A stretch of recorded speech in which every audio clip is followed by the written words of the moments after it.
Well, hello, thanks for watching. I assume you're watching either because you missed a day of class or maybe you just need to go back and reinforce something that I showed you during class. But this particular video is just repeating a little mini lesson that I did at the start of the period for part 3 of the waves unit.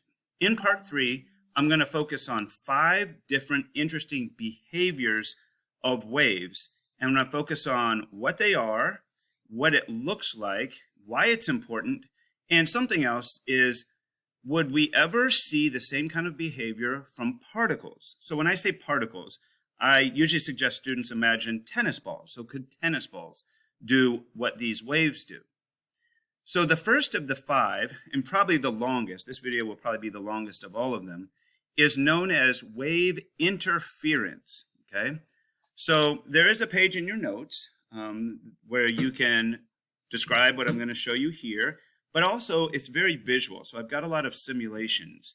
And in fact, what you're seeing on the screen right now is the simulation that I like to use for students to understand what happens during wave interference. So before we describe it on your notes page, I'm going to just kind of show you what we're going to see here on the screen.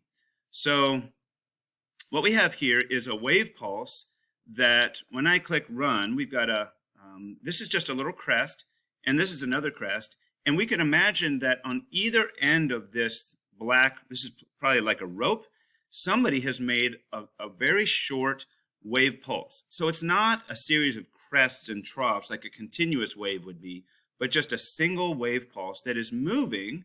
And I'll show you how they're moving towards each other like that. Okay, so the question we're going to ask is, as I rewind it here, what's going to happen when those wave pulses meet each other? Because at one part of the rope here, the pulse, the energy in the wave is making the rope 2 units higher, okay? And over here, and I know it's probably hard for you to see on the video, but this is a little taller. It's actually 3 units high. So the question is, what's going to happen where these 2 wave pulses meet each other in the middle? They're traveling at the same speed towards each other, and at some point, right in the middle, they're going to meet. Well, what happens when they meet is known as interference. So we say the wave pulses interfere with each other, okay? So let's actually go now to the notes page, and you can write down what you see in the notes. Let me kind of move it into position here. Here we are. So again, you're looking for this page in your notes for what we describe wave interference. And I'll read it out loud as you write it. You can always pause if you need to. Remember, you should be listening, watching, not playing on fast forward and trying to just write down what I write. So I'll describe wave interference as 2 or more waves that meet on a medium. Okay, so here the medium is like this rope, this little black line that we see. 2 or more waves meet on a medium and momentarily combine amplitudes. Momentarily combine amplitudes. Remember that amplitude means the height of the wave pulse. So one was 2 and one was 3. So we're going to combine the amplitudes. But after they're done, they continue on unaffected. So what we'll see in just a moment is we are never going to see a long-lasting effect of this interference. Okay. All right, so again, I'm going to move on back to the screen that we were on just a second ago. And I'm going to show you, I think I'm going to actually slow it down a little bit so you can see it happen a little more slowly. Okay, so watch now. Moving towards each other. Right there is where they combine. And then again, moving on unaffected. So remember, the small guy started here on the left and was moving towards the right. Here he is now. And the big, taller one was started on the right and was moving leftward. So at this point, we never even knew that they ran into each other because it looks like just what they were doing before. Okay? But what happened when they met? Let me kind of rewind it here. And we can see right there is the point where they completely overlap or interfere. So I said in my notes, momentarily combine amplitudes. So an amplitude of 2 plus an amplitude of 3, which was what my two waves were, combined, and again, on your screen, it's probably a little hard to see, but there are lines on this that show an amplitude of 5 right here. Okay, so a 2 plus a 3 makes a 5. And then again, if we let it run, they just move on. And actually, in this particular simulation, they're going to bounce back. And now, again, we're going to see the crest of 3 and the crest of 2 combine momentarily right there. They made a wave pulse of 5 and then move on. So they're not bouncing off each other. They're just moving kind of right through each other. All right. So there kind of describes what we did. Now, when we say, do particles do this? It's like, could I imagine taking two tennis balls, throwing them at each other, have them get to the same spot in space, and momentarily become a bigger tennis ball, and then continue on unaffected? Like, that should sound crazy. No, the particles do not undergo wave interference like waves do. They bounce off each other. Okay? All right, so I'm going to come back to the real-life examples in just a second. But let's look at a picture. Here's how we would draw this picture. So on your page, I want you to draw the amplitude of 3 and the amplitude of 2 and show the waves moving towards each other with these little arrows, rightward and leftward. So this is what the wave pulses look like before the interference happened. Sorry, my camera's trying to focus, having a hard time.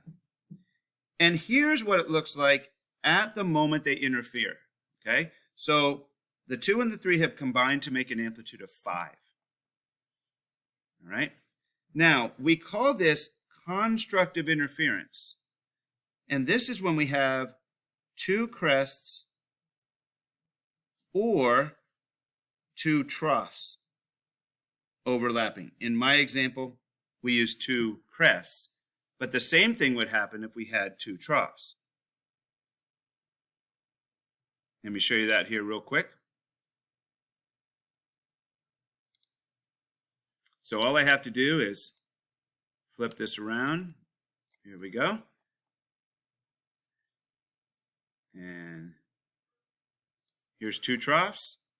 As they move towards each other, the 2 and the 3 are going to combine right there. Makes a pulse of 5.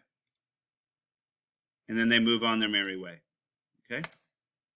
All right, so that is called constructive interference. Now, the next natural question is, what would happen if we had a crest meeting a trough? We call this destructive interference. Let's go to that scenario. Okay? So now we have a trough that's bigger than the crest. They're going to meet. I'll try to pause it right where they meet. Right about there. Here's where they've overlapped. And so we can see at this moment, because the trough was bigger than the crest, we do have a small trough, but we've combined the amplitudes more like subtraction now. So the trough was 3 and the crest was 2. So we subtracted 3 minus 2 and we get a trough that's 1 for its amplitude. And then again, continue on completely unaffected. So here's the big trough moving just as it was before. Here's the little crest moving as it was before. Again, right about there is where they've overlapped. Almost there. Let me forward it a little bit. Actually, probably right there is the best spot of overlap. And then they move on. Okay? So how can we describe this? Well, we can draw it this way. And destructive interference is a crest and a trough combining. Crest with a trough. So the 3 here and the 2 here. Sorry, I had drawn that wrong. 3 with a 2 makes an amplitude of 1 for our trough. So we've got two types. If we've got both on the same side, like two crests, we'll get constructive, or two troughs will do constructive, and one of each will do destructive because it makes the wave smaller. And then the next natural question is, what if the waves have identical amplitude? So let me go back again to our simulation. And I'm going to adjust the amplitude so each of them has the same. So one is a trough of 3, one is a crest of 3. And you can probably guess maybe what's going to happen here. I'll try to pause it right at the moment that they overlap. There we go. Here's where we're almost perfectly overlapped. I think I'm a little bit off. But you see at this moment, the wave has completely disappeared, but just for the moment, and then they are back again, moving just as they were before. Again, I want to emphasize that after the interference is done, the waves move on just as they were before, totally unaffected. Okay? So here's what I want you to write into your notes. An amplitude of 3 for a crest and an amplitude of 3 for a trough combine so that there is no wave as they overlap.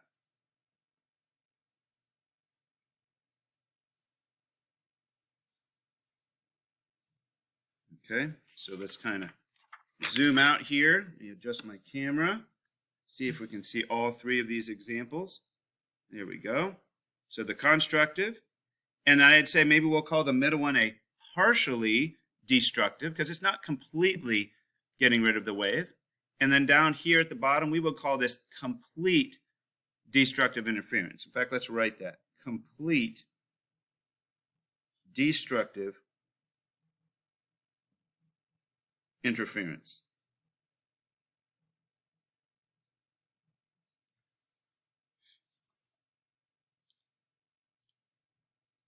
And then there's one last aspect of this that I skipped before, and that is some real life examples of when this might take place. Okay, let me get that set up for you. So I put a couple examples up here. One that you might be able to relate to, some of you may have these, noise-canceling headphones. If I could describe it very briefly, in noise-canceling headphones, any outside noise, outside what you're trying to actually listen to as you're listening to music, or maybe you're gaming or listening to a video, you want to try to get rid of that outside noise.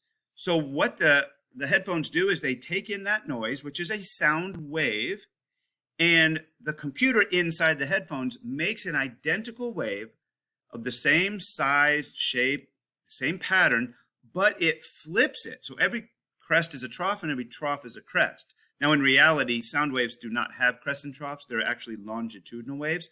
But we can imagine it's just like this, where for every crest that comes into the headphones from the outside, the headphones make their own little trough. And so they cancel themselves out completely through destructive interference.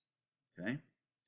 There's also at times where you're in maybe an auditorium or a theater where there's some dead spots, what I call dead spots. Spots where even though there's sound all around you, maybe from the speakers, your ear can't hear very well because there's a spot where a certain seat maybe has interference, destructive interference from 2 different speakers, and we have what I call a dead spot.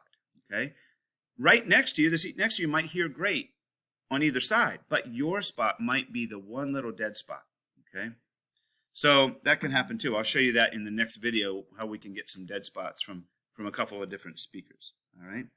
So, all right, so there's a good description of interference, and there's more that we're going to do with this in the next video, but this is a pretty good summary of what we see with interference. So, all right, I'll let you ask questions of me if you have it, if you're in the classroom, or next time you're in the classroom, if there's anything more you want me to go over with you.